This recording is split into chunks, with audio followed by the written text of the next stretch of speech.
Steam goggles. Yeah, Valve is back at it again with another VR headset. As you guys know, on just a random Wednesday, Valve went out here and dropped 3 major products: a Steam controller, a Steam GameCube, and a Steam VR headset, otherwise known as the Steam Frame. And all of these products have been very well received. Obviously, you check out the YouTube video they're announced in.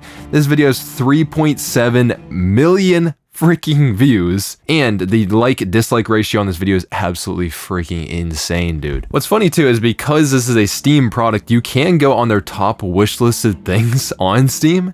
You can scroll down and see that these new products are already starting to reach this. The Steam Frame, the VR headset, for example, is up here. And there's a Steam Machine, and ignore this game, this looks Hold up. Wait a minute. But here's a Steam controller as well. To be honest, you would think a VR headset is something a lot more niche. I mean, Facebook went out here and made an entire push of doing a MetaQuest headset. Yeah, it's had broad appeal. If you check like the Steam hardware survey, a lot of people that use headsets for VR on Steam do use the MetaQuest headsets because honestly, they're pretty affordable. To be honest, I'm sitting here like, I'm not really a VR guy. I've really had barely any desire to get a VR headset as well. The only thing I've been considering with VR would be like when I'm traveling, if I want to bring multiple monitors, I could instead use a VR headset instead of using portable monitors and stuff. Like that is so annoying to carry around. But this VR headset from Valve gets me excited. I feel like that's saying something because it's not just the headset that is making waves here. It is what Valve is doing on a technical level, even bring this stuff to other products. Quest Pro can actually take advantage of foveated encoding.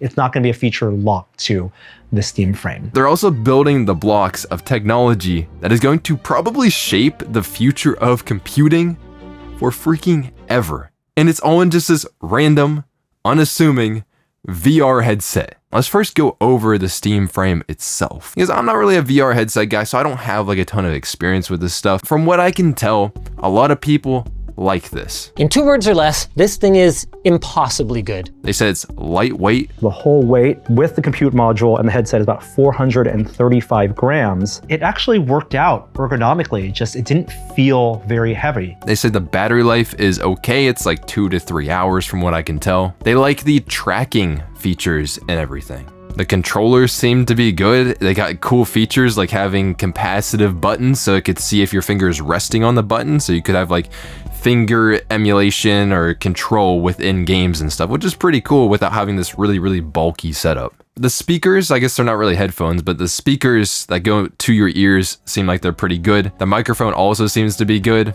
It's also comfortable, which is something that a lot of VR headsets struggle with. So like the Steam Frame, genuinely looking good. And this is, generally speaking, a gaming first product. Valve has said it themselves. It's certainly your computer. We tend to think about this as a gaming device first and foremost. So while we don't restrict or limit any media options, that is very much not our focus out of the gate. And this device is coming from a company that is not that big. Only 79 people are employed to work on Steam. The hardware size of Valve, so this is when they like made the Steam Deck in 2021 and stuff, that was only 41 employees at that time. I don't know how that's really grown. I think there's probably more now because now they're making more hardware products. But overall, it seems like Valve is only about 336 employees in 2021, and today it's maybe about 350 employees. Relatively small company pumping out a product like the Steam Frame, which is insane. Honestly, this device competes with things from like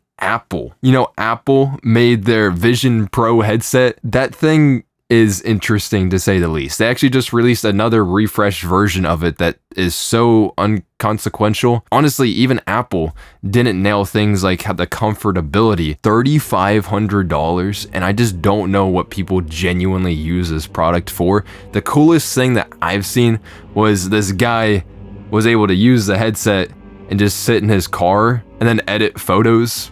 It's like you kind of had like a portable workstation, but you're sitting there using like a $2,000 MacBook at least, plus a $3,500 headset. In Apple Vision Pro, there's a switch if you want to ignore poor people. That really makes sense, and I think that's what Apple's going for here. And I know Apple was expecting more sales. Research firm IDC estimated that Vision Pro sales would be under 500,000 units in 2024, and it is probably safe to estimate the sales remain below 1 million as of today. But if I'm being for real right now, I don't think the Steam Frame is that cool.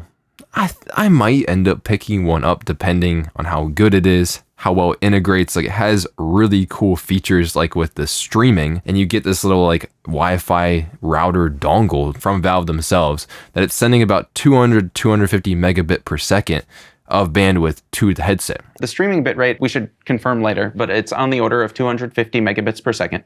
But that's the base rate. And remember, we talked about all those techniques that allow you to have a higher effective bandwidth. The reason they're able to achieve this is because they have really cool technology where they can track your eyeballs and then concentrate more bit rate from the streaming signal from your computer to where you're actually looking. And apparently it works extremely well, very responsive, low latency, looks super sharp, and everybody that has talked about it has been happy with it. Look responsive, and I can definitely tell that there's a lot more detail in the center, even though once I toggled the full graphics on, I could actually notice the effects of foveated streaming. It's like really cool technologies going here. If you're into VR headsets, go crazy. To me, I might pick one up. I don't know. To be honest, I don't care that much about VR. What I really want to talk about is the specs that are going on here. Yes, there's a developer kit. They want other companies to go out here and try it, see if their games work on it, but that isn't even the coolest thing. So here is the specs for the headset itself. There's a 256 gig option and a 1 terabyte option, but whatever. 16 gigabytes of LPDDR5X RAM, which you might notice first off is this is mobile RAM. That's because this is using a Snapdragon 8 Gen 3 processor. And this is a really big thing. But let's first just talk about the processor's performance itself, because this is a mobile chip that is in like your phones and stuff. Here it is. It's an 8-core chipset, so 8 CPU cores. I don't know how many of those are performance cores or efficiency cores, not 100% sure. It is using 4 nanometer process technology, which is pretty advanced in terms of processors nowadays. Basically, it has a decent GPU in it as well. If you want to see how this chip stacks up, you can look at some of these benchmarks from Geekbench here. I think this is Geekbench 6. So here is the single core CPU performance. This is important performance for like day-to-day applications. It isn't the fastest chip on Android phones right now, but it's not that bad either. Like, it's not that far behind. Apple is really good at their chips, by the way. It actually seems like the Snapdragon 8 Gen 3 single core performance is around the speed of like an iPhone 12 Pro, which came out in about 2020. This is about the speed of like a Core i7 11700 or a Core 7 150U, which is a more recent chip, but like these are much higher power chips that are on like desktops and laptops and stuff. Now I head over to multi-core performance. In terms of comparing this to iOS devices, you gotta scroll down a good bit, but not that crazy. It seems to be about on par with the Apple A16 Bionic, which was in the iPhone 14 Pro Max. But at the end of the day, this is a gaming processor on a gaming VR headset, as Valve has even stated themselves. So how does the graphics performance actually stack up? And this is how it performs on Vulkan, which is usually a little bit more optimized for this type of stuff. The Apple chips and everything use Metal for their API. Now, it seems to be about sitting in this range in terms of OpenCL and Vulkan performance, but like it's not that bad in terms of a processor. It's not the latest that's out there. Those numbers aren't fully representative of what the Steam Frame will be able to do, because they made a pretty cohesive cooling system, which is way different than what many phones have. Like most phones are just passively cooled. This one will probably be able to go faster and go higher power because it has a fan and heat pipes and stuff like that. So, but also I mentioned before on the Steam machine, the GameCube video, typically Steam on their devices don't put the highest end stuff in them. And we even saw that with the Steam machine, like it's not the fastest device out there, probably because they want to keep the cost down. They want to make sure they can get these products and these chips at volume. But then that brings me to this comment. The console is a PC. The frame is a PC.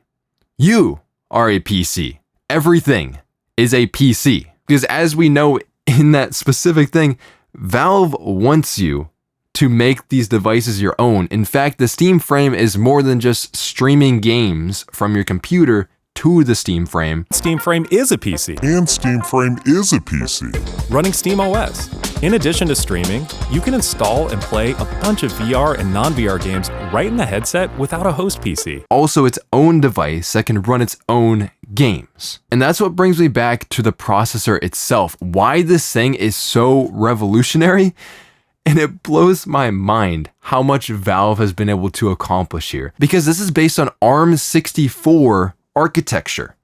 And if you don't know why that is so revolutionary for PC, this is a thing that is running games on a completely different architecture to what games typically run on.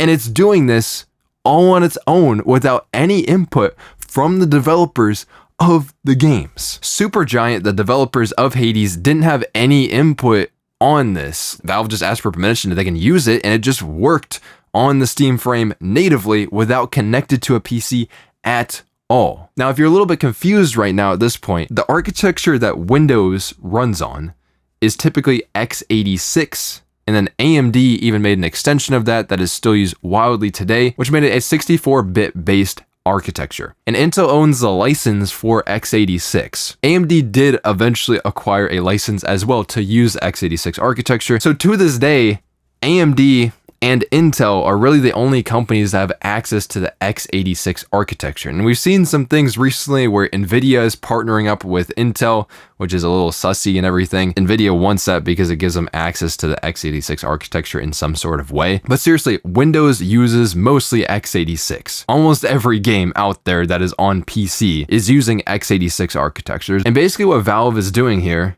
is they're able to translate x86 architecture into ARM. We even saw some level of this before, so obviously Steam OS is running on Linux, but most games are built for Windows. They had to translate Windows games onto Linux. And this translation layer is called Proton. Almost every game you launch on a Steam Deck, for example, if you're running SteamOS, just pretty much works, and Valve themselves have brought a lot into Linux gaming in general. Now, some anti-cheats and everything still have issues, and it's a little bit of a worry for the GameCube right now, because if you want to play a multiplayer title, basically like it might not work on your device. And as the popularity does grow for this, honestly, it might change the way that anti-cheats work, or there might be a bigger development. But anyways, Valve already has been doing this with translating Windows into Linux. And also a slight side note is because the Steam frame is a computer and it runs SteamOS, that also means that they've been making SteamOS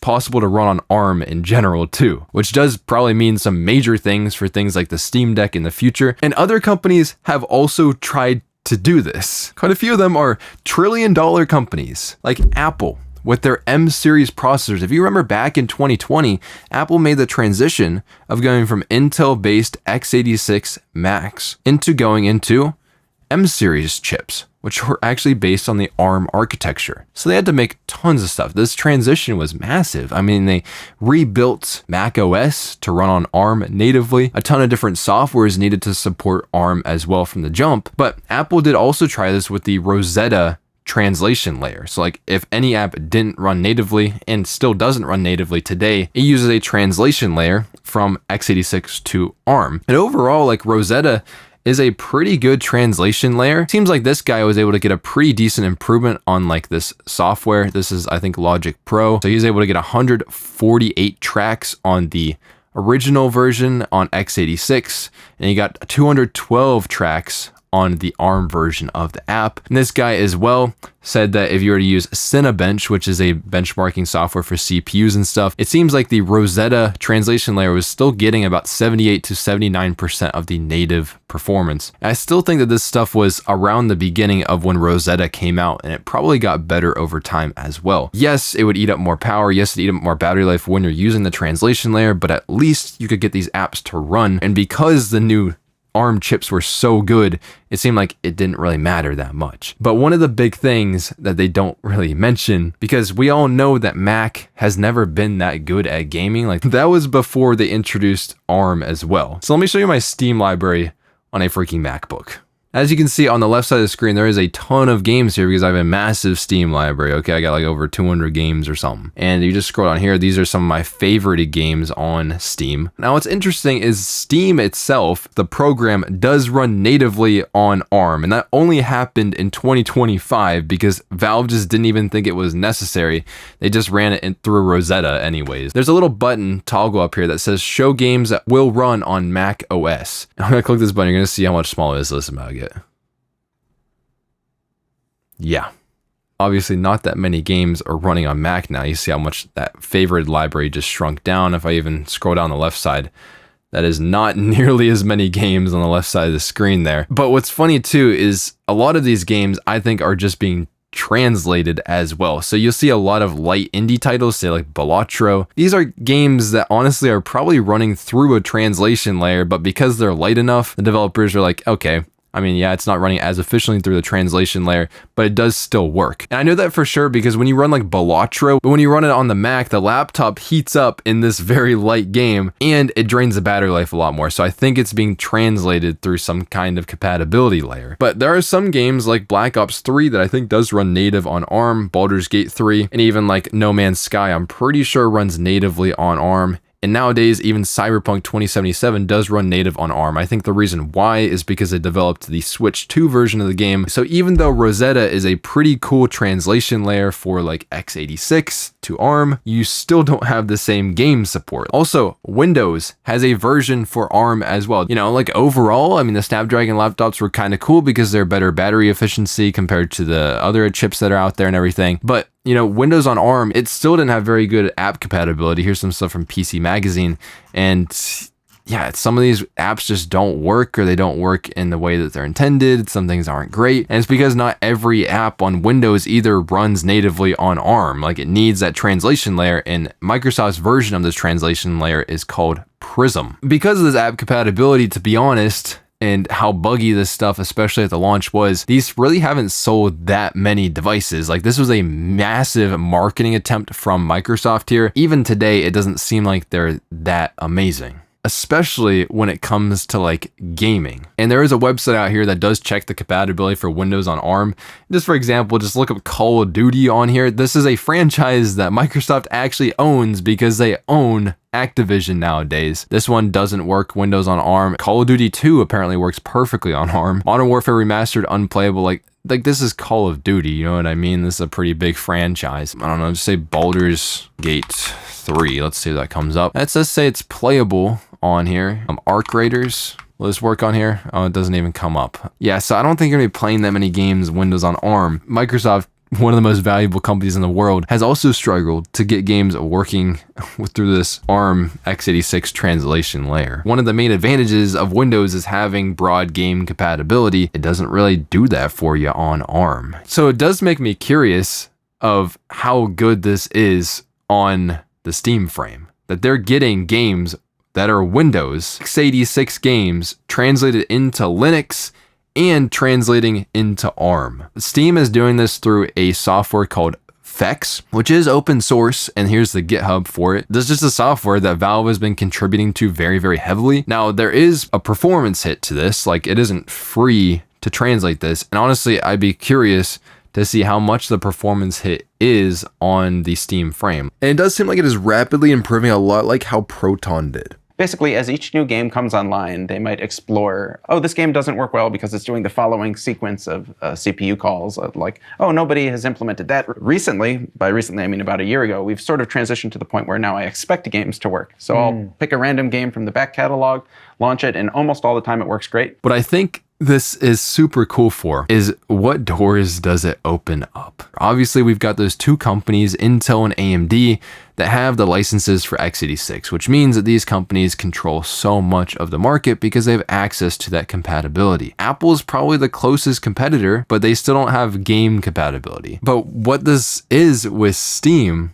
is this opens the freaking door to other ARM devices coming in and playing games. These new chips are very efficient, and they can be more custom made for running games on ARM. What this could open us up to in the future is even on desktop platforms that we could maybe have ARM-based processors, I wonder if Valve's translation layer from x86 to ARM would also be able to work on Windows in the future. I think one of the major advantages with this FEX translation layer is because they can control the operating system as well, and they know what game is launching because you're launching it through the Steam launcher. What does this also mean for the Steam Deck in the future? At the beginning of the Valve announcement video, they tease an update to the Steam Deck. We're excited to talk about the future of Steam Deck, but not today. If you do look at the Steam Deck itself, what are the major problems that it has? Well, it's not that powerful, and the battery life isn't amazing. But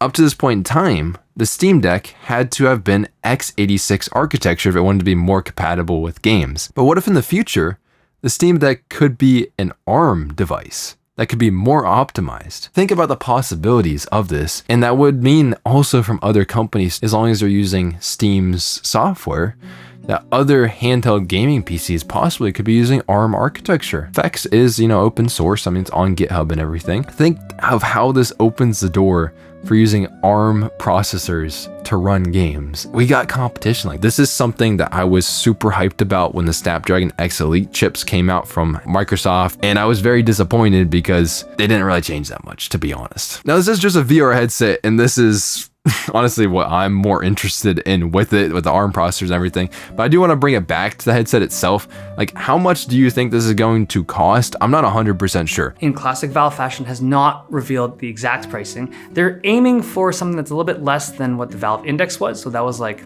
it depends on which package you got, but let's say 900. Hopefully it's around there. All I've seen is that it's going to cost less than the Valve Index, which was $1,000. It doesn't seem like it's going to be super cheap because there's a lot of cool technology going in here and you get a lot in the package from what I can tell. So let me know what you guys think about this, and we'll see how this stacks up, especially when it does come out. That's going to be it for me though. I'm going to see you guys in the next video. You have a good one, and peace.